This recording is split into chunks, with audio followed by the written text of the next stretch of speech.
السلام عليكم ورحمة الله وبركاته. نحمده ونصلي على رسوله الكريم. أما بعد، أعوذ بالله من الشيطان الرجيم. بسم الله الرحمن الرحيم. لقد كان لكم في رسول الله أسوة حسنة لمن كان يرجو الله واليوم الآخر وذكر الله كثيرا. وقال الشاعر باللغة الأردية: इंसान की पहचान अच्छा लिबास नहीं बल्कि अच्छा अखलाक और उसका ईमान है। শ্রদ্ধেয় সভার সভাপতি মহাশয় ও মাননীয় বিচারক মণ্ডলী ও উস্তাদগণ, অতিথিবৃন্দ, সমাবেত ছাত্র সকল, আজকের এই বাৎসরিক আঞ্জুমানে যে বিষয় বস্তু নিয়ে আমি আপনাদের সামনে আলোকপাত করতে চলেছি সেটা হচ্ছে আদর্শ চরিত্র গঠন বা উত্তম চরিত্র। প্রিয় ভাতৃবৃন্দ, একজন মুসলিম হবে সুন্দর চরিত্রের অধিকারী, তার চরিত্রের মধ্যে কঠোর থাকা বাঞ্ছনীয়।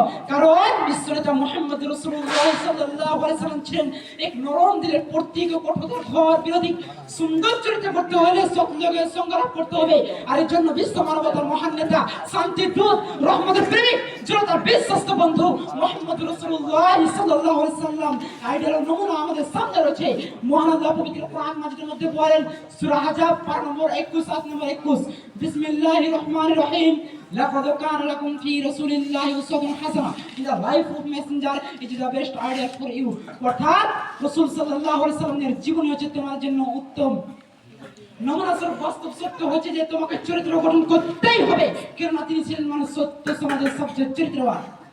এ ব্যাপারে মহান আল্লাহ পবিত্র কোরআন মাজিদের মধ্যে বলেন, সূরা কলম পারা নম্বর 29 বিসমিল্লাহির রহমানির রহিম, ওয়া ইন্নাকা লাআলা খুলকিন আযীম।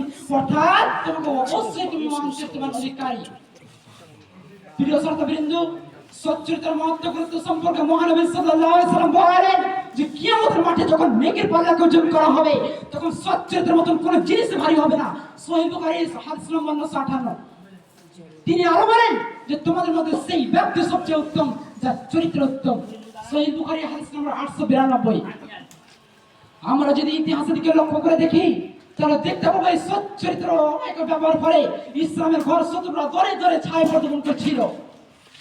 আবু হুরায়রা রাদিয়াল্লাহু আনহু রাসূল সাল্লাল্লাহু আলাইহি সাল্লামকে জিজ্ঞাসা করা হলো যে কোন সেই আমল যে মানুষকে বেশি বেশি জান্নাতে নিয়ে যাবে, তখন তিনি যখন বলছেন আল্লাহর ভীতি ও সচ্চরিত্রতা। তাকে এটাও জিজ্ঞাসা করা হলো যে কোন সেই আমল যে মানুষকে বেশি বেশি জাহান্নামে নিয়ে যাবে, তখন তিনি বলছেন মুখ ও জনাঙ্গ, অর্থাৎ উভয় সংগঠিত পাপ।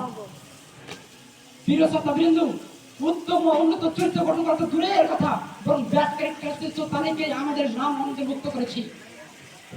প্রিয় ভাতৃবৃন্দ, উত্তম ও উন্নত চরিত্র শান্তি স্থাপন সম্ভব, কারণ এই ব্যবহারের সবকিছু কথাই বলে যে আপনার ব্যবহার আপনারই পরিচয়। কারণ এই ব্যবহার বা চরিত্র হারা হলে সবকিছু হারা। যেমন ইংরেজিতে একটা প্রবাদ বাক্য আছে যে money lost is nothing lost, health lost is something lost, but character lost is everything lost. টাকা পয়সা নষ্ট হলে কিছু হয় না, স্বাস্থ্য নষ্ট হলে সামান্য কিছু ক্ষতি হয়, কিন্তু মানুষের যদি চরিত্র হারা হয় তাহলে সব কিছুই হারা।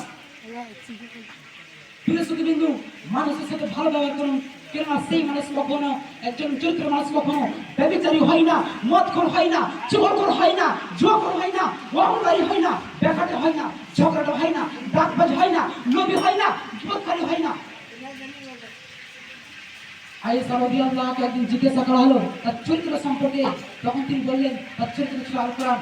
আচ্ছা বলেন তো, রাসূল সাল্লাল্লাহু আলাইহি সাল্লাম কোরআন মানছের মধ্যে কি কোনো ভুল রয়েছে? না, কোনো ভুল হয়নি। রাসূল সাল্লাল্লাহু আলাইহি সাল্লামের চরিত্র ছিল আল কোরআনের মতো। একটা মানুষকে সম্মান দিতে গেলে কাল চলে যায়, কিন্তু মানুষটাকে সম্মান হারাতে সেকেন্ডের ব্যাপার।